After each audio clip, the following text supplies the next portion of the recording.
Quand on sait qu'une suite UN converge vers un réel grand L, on peut alors en déduire, grâce à la définition de la convergence d'une suite, que pour tout réel alpha, quel qu'il soit, à la seule condition qu'il soit strictement inférieur à grand L, et pour tout réel bêta, quel qu'il soit, à la seule condition qu'il soit strictement supérieur à grand L, on peut trouver un indice N0 à partir duquel tous les termes de la suite resteront dans l'intervalle ouvert alpha-bêta. Il est ici fondamental que alpha soit strictement plus petit que grand L et que bêta soit strictement plus grand que grand L. Par contre, ici, on peut mettre tout aussi bien des inégalités strictes ou larges.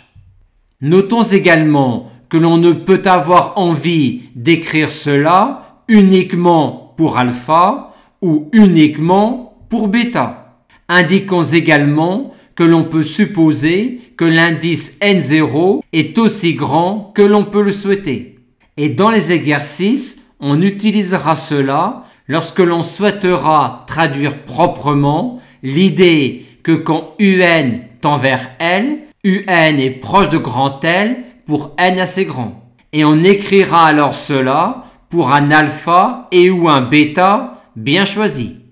Et c'est par exemple grâce à cela que l'on peut dire que si une suite UN converge vers un réel grand L strictement positif, les termes UN de la suite seront alors strictement positifs, au moins à partir d'un certain rang. On aura de même le signe de UN au moins à partir d'un certain rang si UN tend vers un réel grand L strictement négatif. Par contre, si UN tend vers 0, on ne pourra rien dire sur le signe de UN au moins à partir d'un certain rang.